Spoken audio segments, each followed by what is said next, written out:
Recentemente, nós ouvimos algumas polêmicas a respeito do jejum, então resolvemos trazer esse assunto aqui para a pauta e conversar com quem entende do assunto, a nutróloga Kene Rocha, que é ex-aluna do Unipam de Medicina. Kene, muito bom te ter aqui no Conexão Unipam. Muito bom estar aqui também. O prazer é todo meu. Eu fico muito grata pelo convite. Valeu, então. Então, já vamos começar aí tirando algumas dúvidas a respeito do jejum relacionado ao emagrecimento. Muita gente, né, resolve, vou parar de comer aqui um tempo para ver se eu consigo emagrecer uns quilinhos. É possível ter resultado dessa forma? É possível, através do jejum é possível ter resultado no processo de emagrecimento, sim. Mas a gente, nesse ponto, se for olhar só a questão, eu vou parar de comer aqui, isso aí pode ter um grave efeito que chama efeito rebote, que é conhecido aí de muita gente. Então, não é bem por aí, vai ter um efeito benéfico se fizer meio de qualquer jeito, assim. Talvez você não tenha o resultado pretendido. Entendi. Então, em quais casos, né, o jejum ele é aconselhável, Kene? Por exemplo, a gente tem diabetes mellitus tipo 2, que é uma doença assim, muito, muito comum hoje. Até mesmo a obesidade, né, que a gente pode encarar hoje como pandemia, né, tal como aí o Covid. Então, nesses casos, é indicado, tem auxílio, a gente consegue ter benefícios, tanto, por exemplo, né, tanto para melhorar o perfil de glicose, não cura o diabetes, né, mas melhora muito o perfil glicêmico dos pacientes diabéticos, e a gente, com o acompanhamento estratégico, a gente consegue modular várias vias metabólicas que a gente consegue otimizar um processo de emagrecimento. Mas o jejum, assim, ele não é um milagre, eu vou fazer um jejum e tem que ficar muito atento com esse risco aí do efeito platô e do efeito rebote. Entendi. Então, assim, no nosso corpo, quando a pessoa ela escolhe, ela pode, tem condições de fazer jejum e tem um acompanhamento, quais que são os benefícios? Por exemplo, além de ter essa questão do perfil, melhora de perfil metabólico, a gente tem várias outras coisas. A gente tem melhora do perfil hepático, eu até anotei aqui para não passar nada. A gente consegue melhorar a sensibilidade à insulina, que é quando a gente consegue captar melhor a glicose que fica na corrente sanguínea e colocar ela para dentro da célula. A gente consegue ter um melhor controle da temperatura corporal e tem uma função muito interessante que muitas pessoas fazem isso, que é melhorar a função cerebral, porque tem uma melhor capacidade neuronal, neuroplasticidade. Isso aí, quando a pessoa já está muito bem adaptada ao jejum, isso é um processo que não acontece da noite para o dia, consegue ter esses benefícios também. Que legal, muito bom. E a gente viu aí, eu até comentei agora no início, né, as polêmicas envolvendo o jejum. A blogueira Mayra Card, ela anunciou, né, que ia fazer um jejum aí de 7 dias e foi muito criticada. Então, por que tantas críticas, né? O que pode acontecer se a pessoa ela faz um jejum dessa forma? O que acontece? A gente tem os tipos de jejum. Tem o jejum, né, que é eu vou ficar um tempo sem comer, ponto. A gente tem o jejum intermitente, que é quando a gente intercala aí algumas estratégias de ficar umas pausas do dia, umas janelas que a gente fala se alimenta e outras a gente não se alimenta. E aí tem o starvation. Quando a gente vê essas críticas, a gente está muito relacionada a essa questão do starvation, que é literalmente passar fome.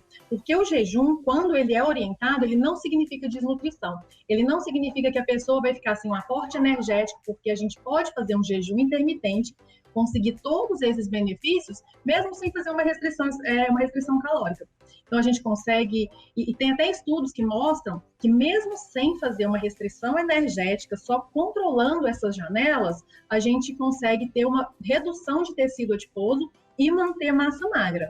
Mas isso aí, eu particularmente, recebo muitas pessoas que vêm fazendo jejum por conta própria e ali no efeito platô, que não consegue perder gordura, pessoas que isso é até um fato assim, muito engraçado, uma pessoa que fazia jejum há 2 meses, fazia uma refeição por dia e não conseguia sair daquele peso. Então isso é muito sofrido. Então, à medida que uma blogueira, uma pessoa com um alcance grande, propaga essa questão aí do starvation, né, que isso aí já é uma questão de passar fome, né, desnutrição, que vai levar até... Tem estudos que falam até do óbito, né? Então, mas tem assim, ó, disfunção hepática, alopécia, todas as questões relacionadas à falta de nutriente, né? Também anotei aqui, vômitos, náuseas, neuropatia motora, acidose metabólica, irregularidade menstrual, porque a gente perde nutriente até para fazer os hormônios. Então, é totalmente imprudente, né? A gente propagar como se fosse uma coisa milagrosa. Mas, obviamente, a gente tem o jejum relacionado até ao jejum religioso, né? Que aí tem alguns centros que eles monitoram isso. Mesmo assim, eu acho meio complicado essa questão e a manutenção desse jejum prolongado por tanto tempo. Entendi. E assim, uma das práticas que a gente vê que é muito comum é esse jejum intermitente, né? A pessoa ela segue alguns protocolos. Eu queria que você explicasse mais um pouquinho a respeito de como que funciona e como que a pessoa vai saber qual protocolo seguir, e como que vai funcionando isso? Vai modificando ao longo do acompanhamento? Como que é? Por exemplo, uma pessoa que ela chega, por exemplo, e fala assim, eu quero fazer jejum. Não é simples assim. Ela vai sofrer muito se eu, do nada, resolver colocar, não, então vamos iniciar um jejum intermitente. Jejum intermitente é que a gente alterna, né? A gente pode fazer, por exemplo, dia sim, dia não, duas vezes na semana, por exemplo, e colocar esses jejuns intercalados na semana, onde a gente faz uma janela, que varia em termos de horas, mas, por exemplo, a pessoa come ali durante 8 horas e fica o restante das outras 24 horas sem se alimentar. Mas para isso, mesmo nesse processo inicial, a gente precisa preparar metabolicamente o paciente. Uma das formas disso, igual você falou assim, qual seria uma dica? É iniciar uma estratégia que baixe a insulina, que a mais famosa é a low carb, né? Então, quando a gente começa a fazer um jejum, a gente já tem uma insulina mais baixa, esse processo vai se tornar mais fácil e mais aplicável. Mas não quer dizer que vai ser para todo mundo, porque é muito variável esse período de adaptação. Tem pessoas que se adaptam mais fácil, tem pessoas que se adaptam, demoram um tempo maior. Então, uma dica seria essa: tentar iniciar com estratégias low carb para depois passar para o jejum intermitente, porque é onde a gente vai alternar períodos mais longos de restrição, não necessariamente de restrição energética, mas vai ficar um período maior sem se alimentar. Certo. E a pessoa, por exemplo, ela inicia esse processo de jejum intermitente. Isso pode se prolongar por muito tempo na vida da pessoa ou é algo específico para aquele momento, aí você tem os benefícios, depois para? Como que é isso a longo prazo?